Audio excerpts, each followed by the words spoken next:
El Kybalión. Capítulo 11. Ritmo. Todo fluye y refluye. Todo asciende y desciende. La oscilación pendular se manifiesta en todas las cosas. La medida del movimiento hacia la derecha es la misma de la oscilación hacia la izquierda. El ritmo es la compensación. El Kybalión. El quinto gran principio hermético, el principio del ritmo, encierra la verdad de que en todo se manifiesta una oscilación medida, un movimiento de ida y vuelta, un flujo y reflujo, un movimiento semejante al del péndulo, una marea con su sube y baja, manifestándose siempre entre los dos polos del plano físico, mental y espiritual. El principio del ritmo está estrechamente relacionado con el principio de la polaridad descrito en el capítulo anterior, ya que el ritmo se manifiesta entre los dos polos establecidos por el principio de la polaridad. Esto no significa, sin embargo, que la oscilación rítmica vaya hacia los extremos de cada polo, pues esto sucede rarísimas veces. En realidad, es muy difícil establecer los opuestos polares extremos en la mayoría de los casos, pero la oscilación es siempre hacia un polo primero y después hacia el otro polo. Siempre hay una acción y reacción, un avance y un retroceso, una elevación y una caída, manifestándose en todas las cosas y fenómenos del universo, en mundos, hombres, animales, vegetales, minerales, energías, fuerzas, mente y materia, e incluso en el mismo espíritu se manifiesta este principio, en la creación y destrucción de los mundos, en la elevación y caída de las naciones, en la historia de la vida y todo cuanto existe, y finalmente en los estadios mentales del hombre. Empezando por las manifestaciones del espíritu, el todo, se verá que siempre hay una emanación seguida de absorción, la respiración y la aspiración de Brahma, según aseguran los brahmanes. Los universos se crean, alcanzan el punto más bajo de materialidad y entonces comienza la oscilación de vuelta. Los soles nacen, alcanzan la cumbre de su poder, empieza el progreso de su retrocesión y después de incontables eones se convierten en masa de materia muerta, esperando otro impulso que imparta en ello nuevas energías internas y que los lleve a un nuevo ciclo de vida solar. Y así sucede con todos los mundos. Nacen, crecen y mueren, solo para renacer de nuevo, y con todo lo que posee cuerpo o forma. Oscilan de la acción a la reacción, del nacimiento a la muerte, de la actividad a la inactividad, y de nuevo comienza el ciclo. Lo mismo sucede con todos los grandes movimientos filosóficos, credos de cualquier clase, gobiernos, naciones, etc. Nacen, crecen, llegan a su madurez, decaen y mueren, solo para nacer de nuevo. La oscilación pendular es evidente por doquier. La noche sigue al día y el día a la noche. El péndulo oscila de verano al invierno y de este a aquel. Las partículas, átomos y moléculas, así como todas las masas de materia, oscilan en torno del círculo que le corresponde a su naturaleza. No existe el reposo absoluto o cesión de movimiento, sino que todo movimiento participa del ritmo. Este principio es de aplicación universal. Puede ser aplicado a cualquier cuestión o fenómeno de las innumerables fases de la vida, incluida todas las fases de la actividad humana. Siempre existe la oscilación rítmica de un polo a otro. El péndulo universal permanece en movimiento en todo momento. Las mareas de la vida fluyen y refluyen de acuerdo con la ley.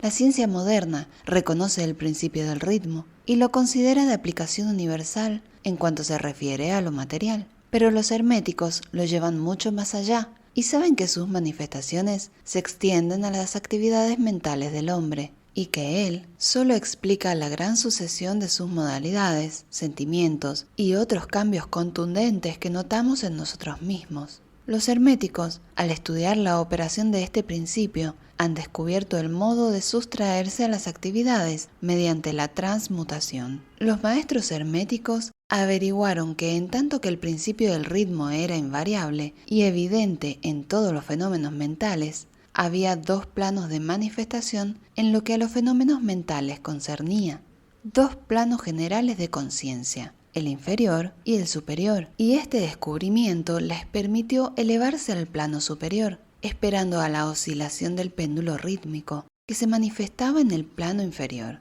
En otras palabras, la oscilación del péndulo se produce en el plano inconsciente y la conciencia no queda, por consiguiente, afectada. A esta ley la llamaron ley de la neutralización.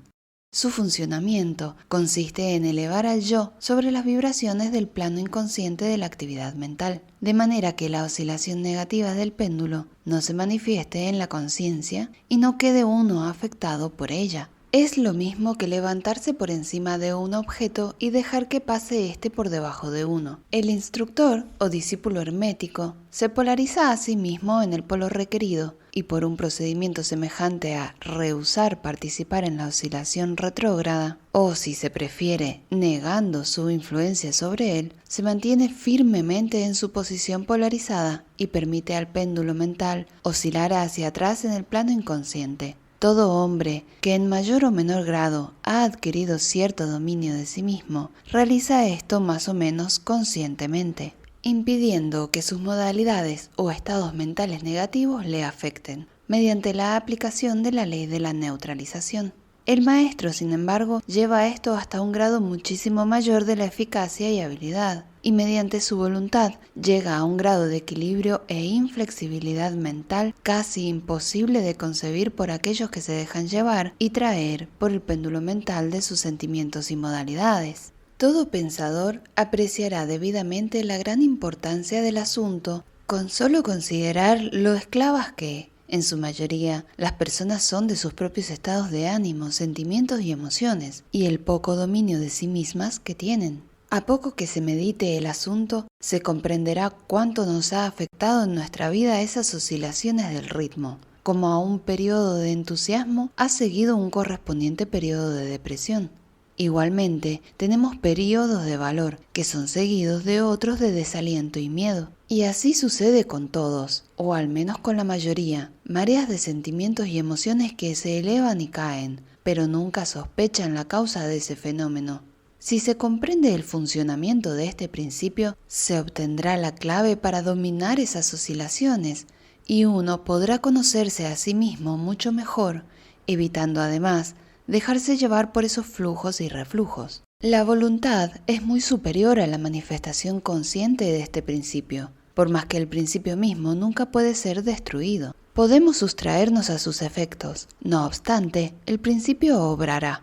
El péndulo siempre oscila, si bien podemos evitar ser atraídos por su oscilación. Existen además otras particularidades en el funcionamiento de este principio de ritmo, de las que vamos a hablar ahora. En ellas entra lo que se conoce como ley de compensación. Una de las definiciones o significados de la palabra compensación es contrabalancear, equilibrar, y en este sentido se emplea dicho término en la filosofía hermética. A esta ley de compensación se refiere el Kybalión cuando dice: la medida de la oscilación hacia la derecha es la misma que la oscilación hacia la izquierda. El ritmo es la compensación. La ley de la compensación es la que hace que la oscilación en una dirección determine otra oscilación en sentido contrario, y así se equilibran mutuamente. En el plano físico vemos muchos ejemplos de esta ley. El péndulo de un reloj oscila hacia cierto punto hacia la derecha y de allí vuelve a oscilar hacia la izquierda otro tanto.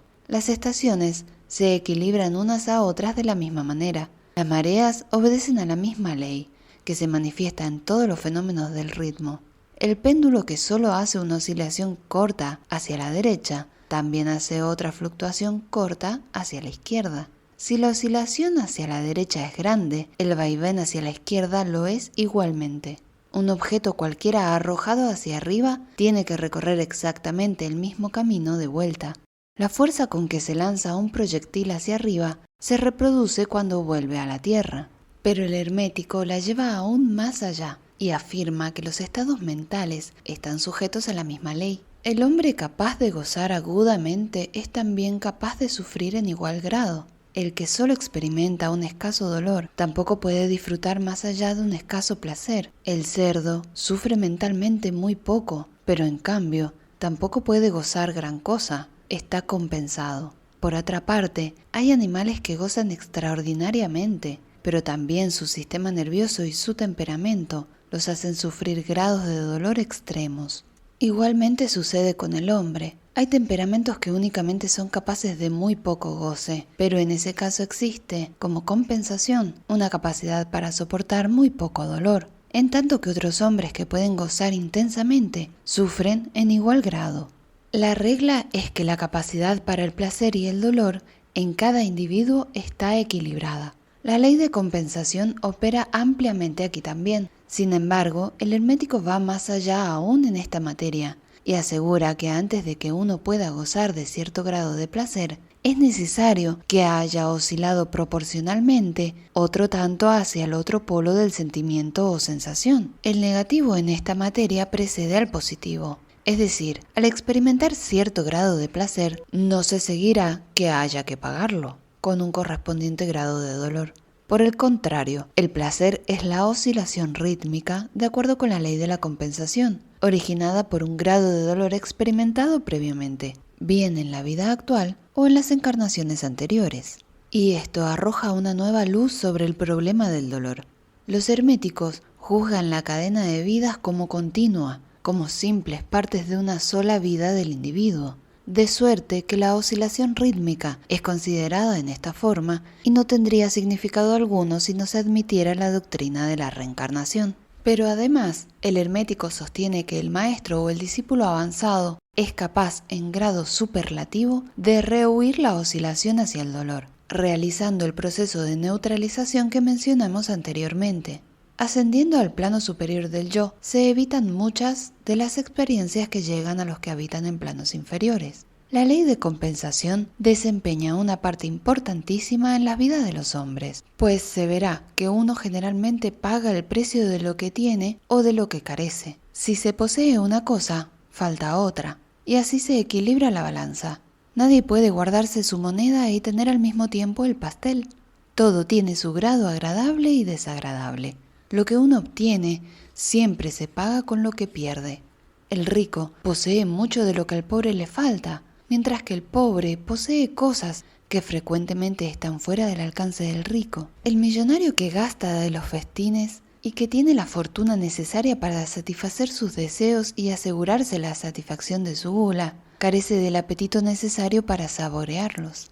Y envidia el apetito y la digestión del obrero, a quien le faltan la fortuna y las inclinaciones del millonario, y que goza más de su sencillo alimento que el millonario sin apetito y con el estómago arruinado.